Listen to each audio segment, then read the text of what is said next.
So I'd like to introduce Roberto Tejada, who is, yeah. He is a poet, art writer, and faculty in creative writing and art history at the University of Houston. He will be reading passages from the essays in his new book, Still Nowhere in Empty Vastness, which is for sale in the lobby. And this will be woven into a performance and original contributions by special guests Gilbert, Baca, Flores, and Laura Quintón, who are current and former University of Houston Mellon scholars in creative writing and art history. So please join me in welcoming our guests.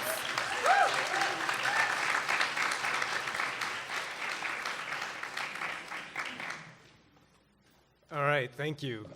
So I want to begin by thanking Lawndale Art Center for graciously welcoming us into this beautiful space, this 1930s building designed by an immigrant, the Austrian-Texas architect Joseph Finger, who also did our City Hall. To Executive Director Stephanie Mitchell, thank you. Under her direction, Lawndale is at the dynamic leading edge of Houston's contemporary art scene, a line that points back to its connections with the University of Houston, originally a warehouse studio and exhibition space founded in 1979 by artist and faculty James Searles. And thanks to Assistant Director Emily Butts for all the particulars that made this evening possible. I couldn't have asked for a better place to celebrate tonight.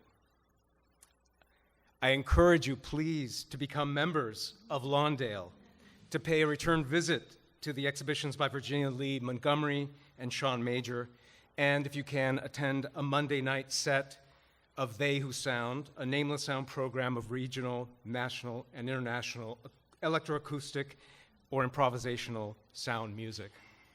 Thank you to David Dove for the sound equipment, and thank you to Ronald Jones for recording, and thank you to the wonderful staff of Picos who have given us such delicious food, Claudia, Griselda, Gabi, and Abby.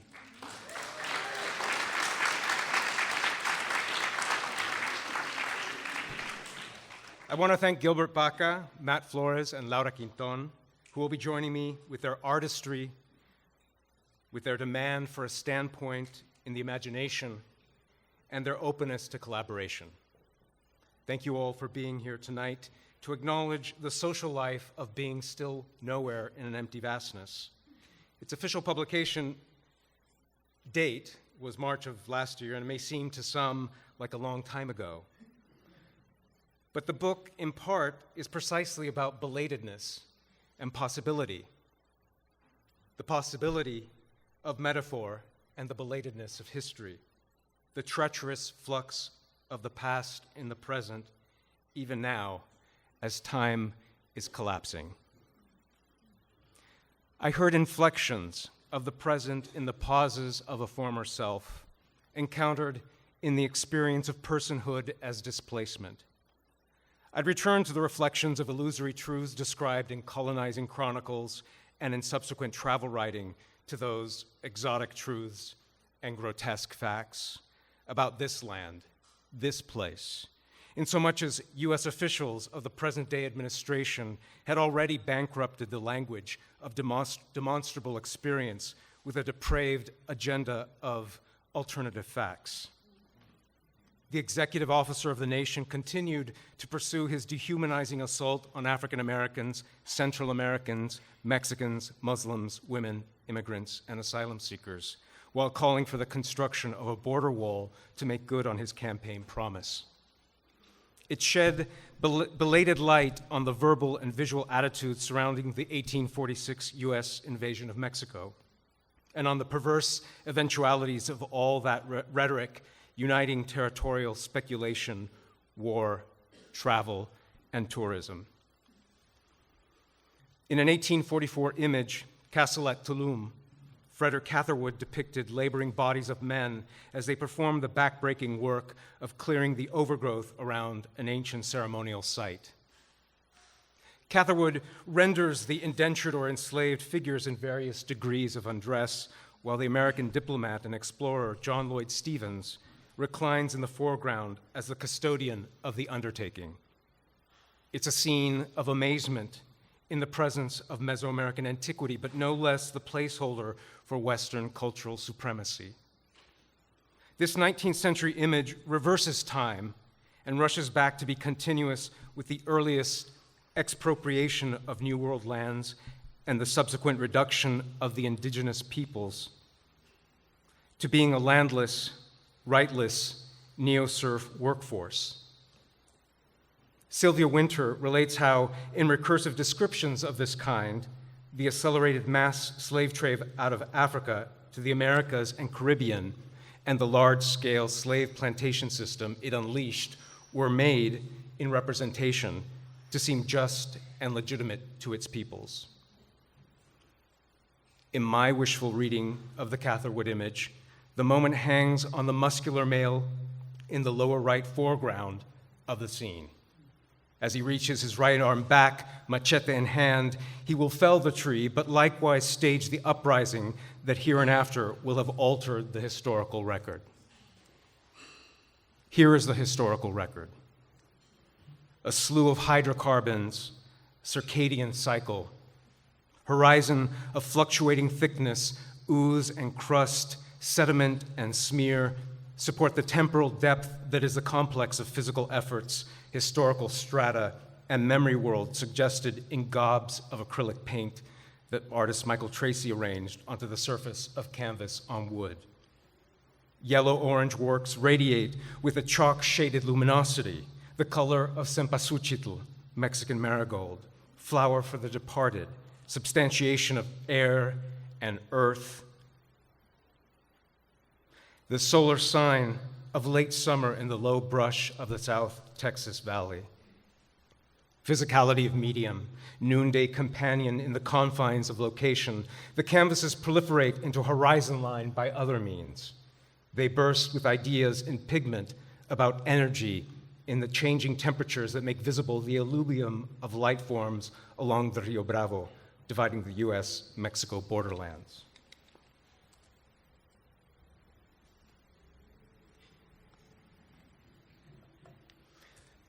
It comes as no wonder that the series Speaking with the Dead abides as an index of experience able to account for arrested time and durational depth, as though, from the prolonged midnight cascade of insomnia, black impasto surfaces are riddled with cavities and discard. They enact a moment on the verge of rejecting what, as parcels, a perimeter can no longer contain. They submit the tar and asphalt temporality of method, the waste or residue of deterioration. In black and ash obtrusion, they appear as belated effects of an untraceable cause, Freud on the uncanny. So they do live on and appear in the scenes of their former activities. The themes of time as a third-person effect, as the recurrent practices of giving shape to the circumstances and to the pause of waiting for desired outcomes, are all means to the construction of memory, even as all the former certainties, confounded finally by death, will have also departed. The poet Denise Riley wrote from the perspective of grief. For the first time, you grasp that inhabiting the drift of time is mutable perception, one which can stop, leaving you breathing, but stranded, stock still. An even more dissonant desert music of the new cycle now begins appearing on my screen. The 2018 images by Reuters photographer Mike Blake of the detention camps in Tornillo, Texas. In that aerial perspective, the immigrant children below, already separated from their families, become further dehumanized as ordered to march in formation from one end of the barracks to the military quarters containing the chain-link cages we have knowledge of in other photographs, a place of punishment obscenely peddled by officials as protection. The image produces horror in excess of what it depicts as an incommensurable gap also opens up between a viewer and the arena for action. Detached, disembodied, at a mediated distance from the absolute malice unleashed, the tents aligned into a minimalist desert mausoleum, Those and other images made palpable the degraded values of a democracy at its most endangered.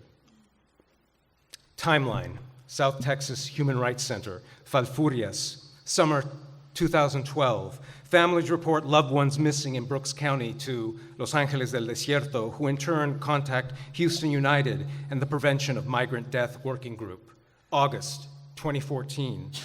Border Project meeting in Mexico City led by Equipo Argentino de Antropología Forense, whose goal is to establish forensic and repatriation protocols for the unidentified deceased border crossers throughout Central America, Mexico, and the US border states.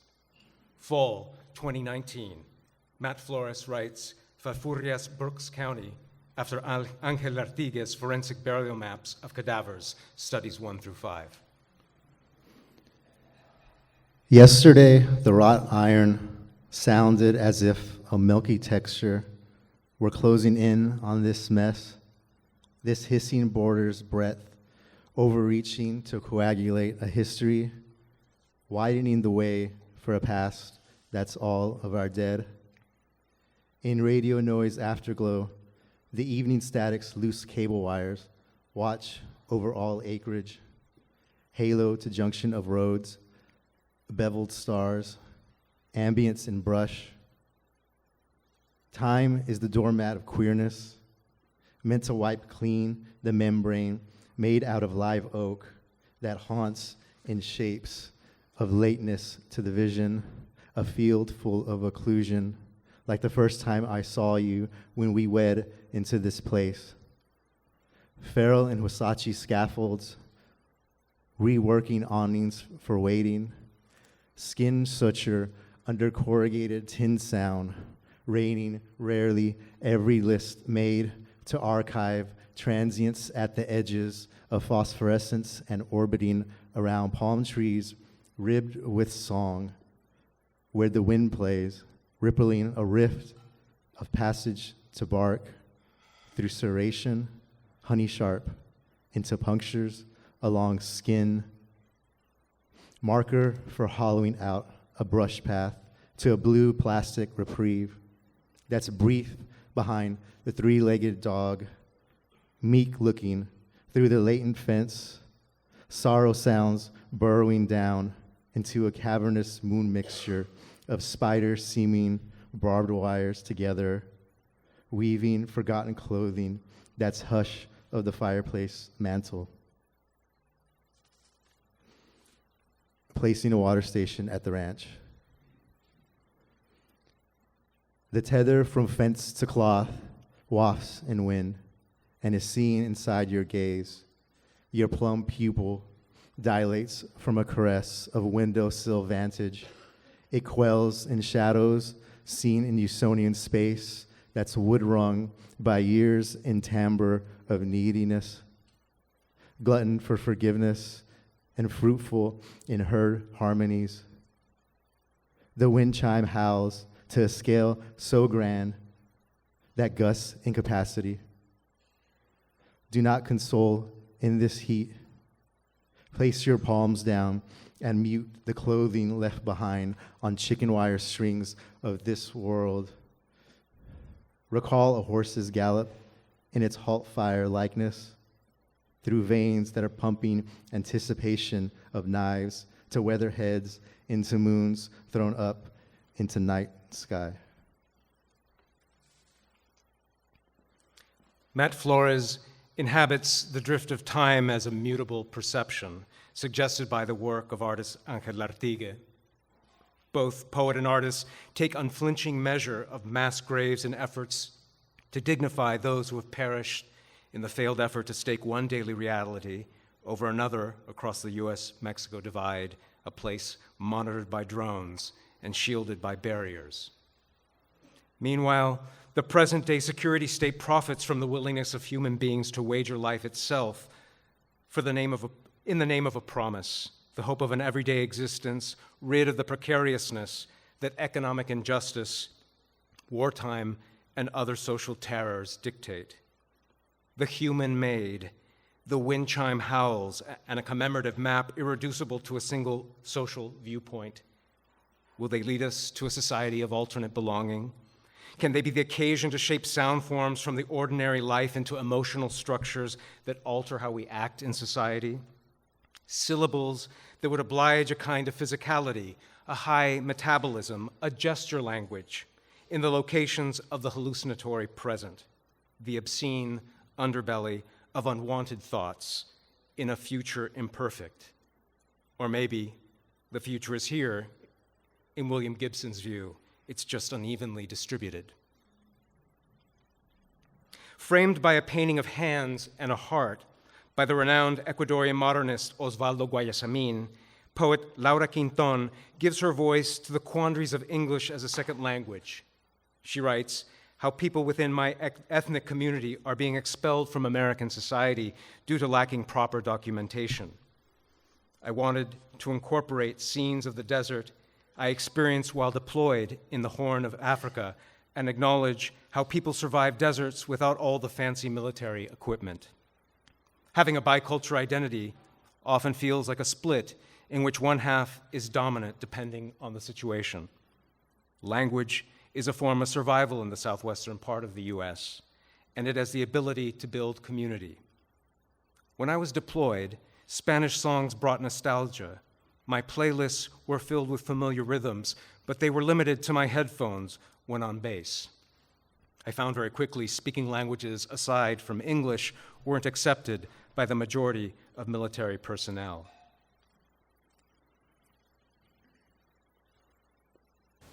English as a second language. The first word I learned was girl. I repeated so many times, gargling the letters, slamming the G to the top of my palate, attaching it alongside the I, nearly splitting my tongue when the L came in. I roared it like a tiger, forgetting the pronunciation of the L. My tongue no longer wondered after the 4th grade. If my tongue were split in the middle, I'd scream, I. Someone would assume I was getting pounded. In all that this implies, reader, I'd received no aid. I asked for the split, they said. I gave up my organs upon migration, they'd say. The pulse intensifies as ticking blood collects on my feet. I am made to choose which half to salvage. 2:40 Bravo. A faint ringing follows the convulsion that overtakes my body with each round burst.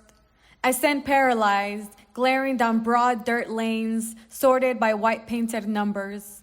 Don't lock your knees. My thumb begins massaging the lead belt pressed against my right hand. It slowly makes its way down connected metal links. The afternoon sun sizzles against my flesh, magnifying areas concealed by oversized setter glasses. Sweat droplets parade across my face, gathering at the collar. Safe, fire, burst. Drill Sergeant Snuffy visually inspects attached bulk on my chest before smashing his right fist against rear Kevlar plates, secured between digital fabric. My right leg leads before stopping alongside the disguised drill sergeant. The bullets faintly jiggle at the touch of its parallel duplicate. Brass to the grass or they got that ass. Place the ammo belt down, body lays across wood panels, hips guide the lower half to the right. Chest remains intact, placing the blackened buttstock against left shoulder. The next couple of seconds are spent remembering the location of green silhouettes. Inhale. Eyes scan the brown, green hues, stalking the awaited shadowy figures. Along tree trunks, they rise, centered on black metal sights. Exhale. 7 years after Operation Enduring Freedom. The teeth of people with brown skin, eyes like mine, will be deprived. They are packed in tents, then deported while covered in grime. Who decides what part of the earth is sacred? what areas are to be sterilized. I once met a woman that said, months after crossing, she still wakes up shivering, convinced she's in the Mexican desert. How does it compare to the Grand Barra, the only one my body has experienced? Two bodies tasked to survive in similar climates. One receives a pin to adorn a dress uniform, while the other lives with tainted memories of cacti.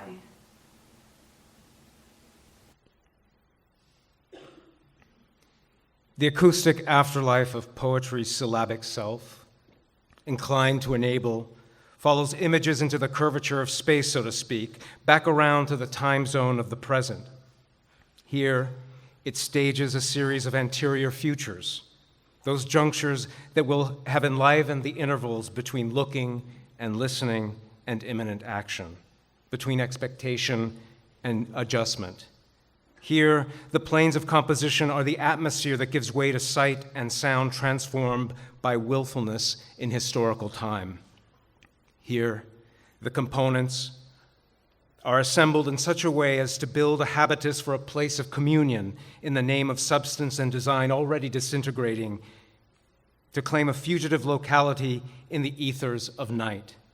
Here, human sensual life is so able to imagine its own genetic and geological chances as to overturn the fate of nations, to draw the contours of the universe from the endpoints of our solar system, to arrive, as Gilbert Baca tells it, upon a meaning in the provisional fullness of the assembly.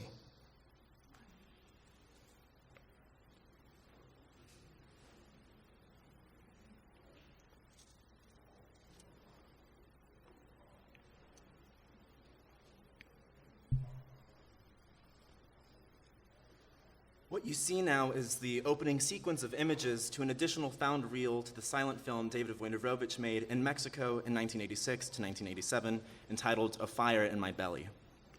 11 seconds of extant 20 minutes of film gained national notoriety when, in 2010, it was shown and then removed from the Smithsonian's National Portrait Gallery exhibition, Hide-Seek, Difference and Desire in American Portraiture. Those 11 seconds depict a colony of ants in a frenzy as they blanket a depiction of the body of Christ, by some accounts a reference with personal meaning for Wojnarowicz as an association between Christ's passion and the painful suffering of those who had perished or were perishing from AIDS in the HIV/AIDS crisis. James Romberger, a friend of Wojnarowicz and sometimes collaborator, wrote, quote, "I am one of the few who saw David's original film. He showed it to me privately at his apartment, formerly Peter Hujar's residence over the movie theater on 2nd Avenue, in 1987, when we began collaboration on our graphic novel, 7 Miles a Second. He had me sit in front of his big TV next to his baby elephant's skeleton and insisted that I watch his Mexican film. What followed was an assault on my senses, a view of a world completely out of control. The strobed, often violent scenes of wrestlers, cock and bullfights, lurid icons, impoverished dwellings, clanking engines, an enslaved monkey, cripples begging for coins, for bread, a burning, spinning globe. It was a picture of indifference to the value of life, Mexico as a grinding machine of poverty and cruel spectacle. I didn't enjoy the experience. The images and soundtrack combined to create a powerful feeling of unease and angst. I was obviously shaken as it ended, but David just laughed. We moved on to discuss our intention for the comic book. Still, the after effects were hard to shake. He told me later that he had disassembled that first version," unquote. Thales Library, NYU.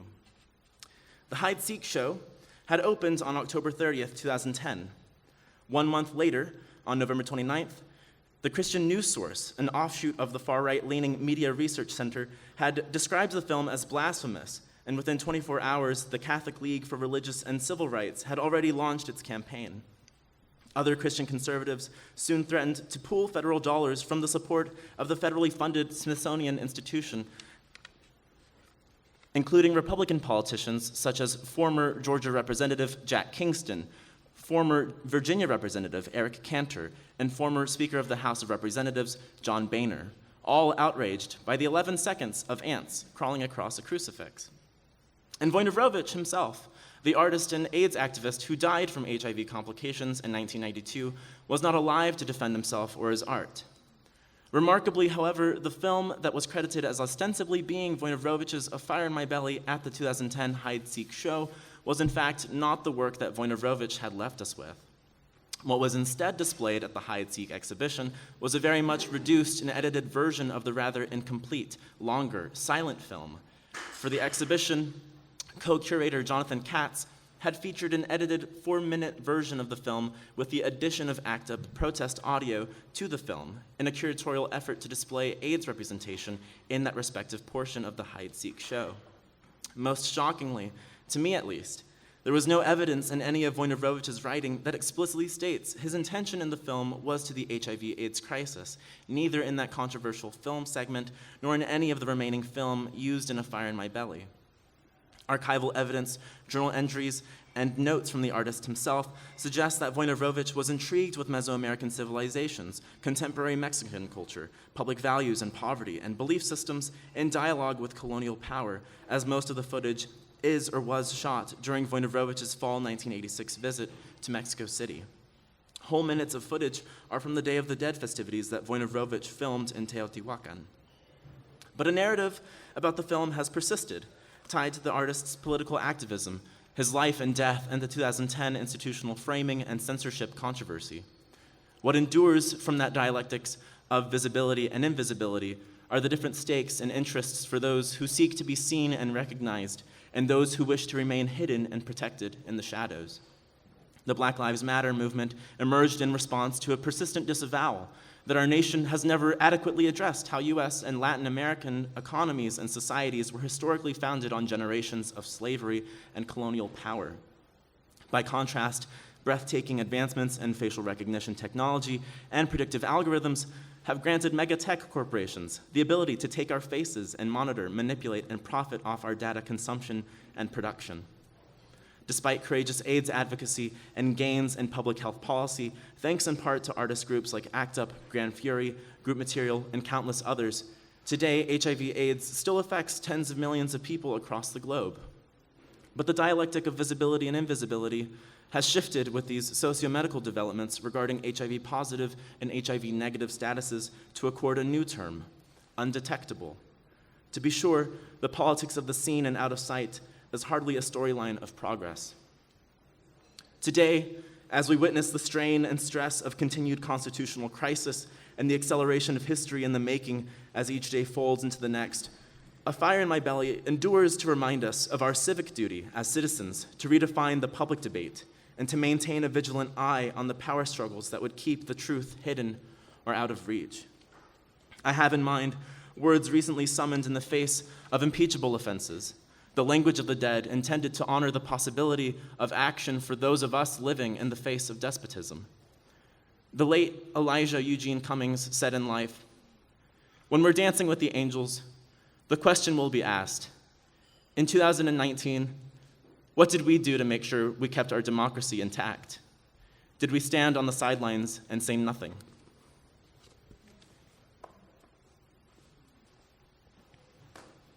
The image is the secret cause of history, wrote the Cuban modernist José Lezama Lima. He adds that the very hypothesis of the image is possibility, but the image must side with death, must endure the opening of the ark as superlative enigma and fascination, that is, in the fulfillment of embodiment, so that possibility can achieve meaning and surge into historical timeliness.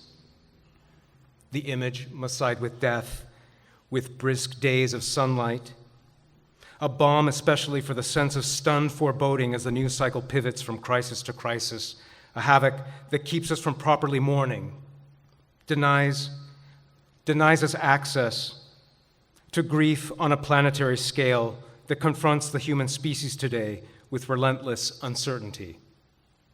In her Nobel acceptance speech, Olga Tokarczuk offers courage in exhilaration about so many things, among them the possibility for parables of experience, able to reverse the discontent of life in the digital landscape, holding out hope for new lines of flight and rearranged points of view, something akin to tenderness.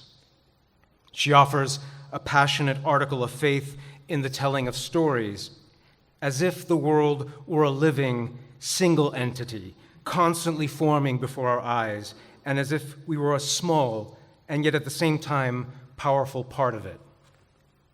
The narratives I tell take place across landscapes residual to the brutality and theft of colonial settlement.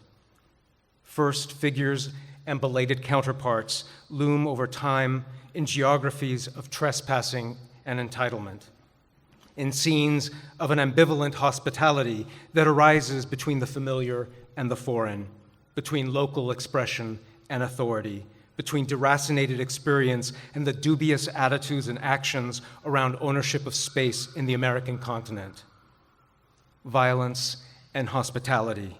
They appear as amulets that share a kinship in the histories of light and language when a glimmer is united to the drive that fades, splinter of duration evanescing, all things abrupt now intermittent. Like the death match and demise Miguel Angel Rios configures in visual glide an acoustic drone of spinning toy tops released onto a thick line of floor grid in an unspecified space, figures committed to edging each other out of the picture.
What endures are forms of life in art and writing that honor a commitment to the sensorium, the hope that sight and sound can accommodate ecstasy and justice, the union of dream and disavowals that are the nerve of everyday life.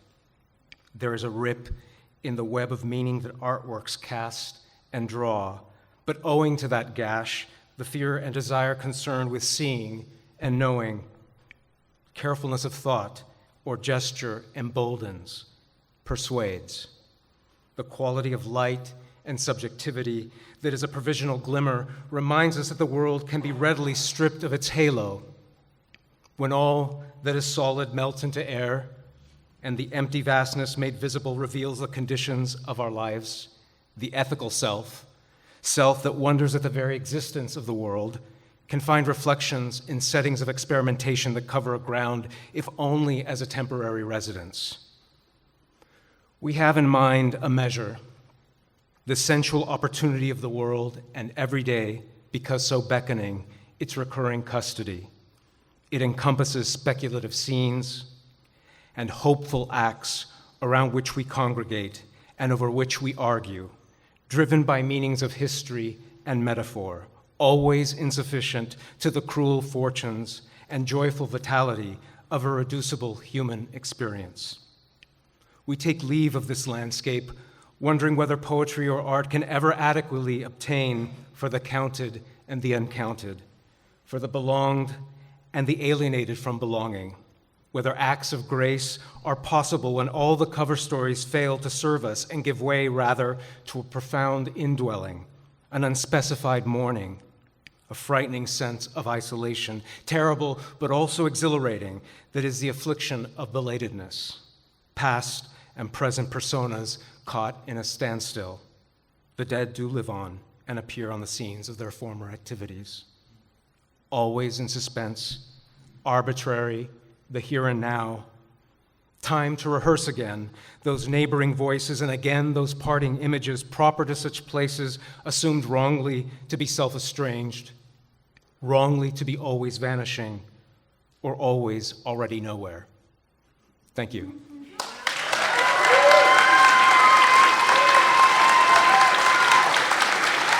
Matt Flores, Gilbert Baca, Laura Quintón.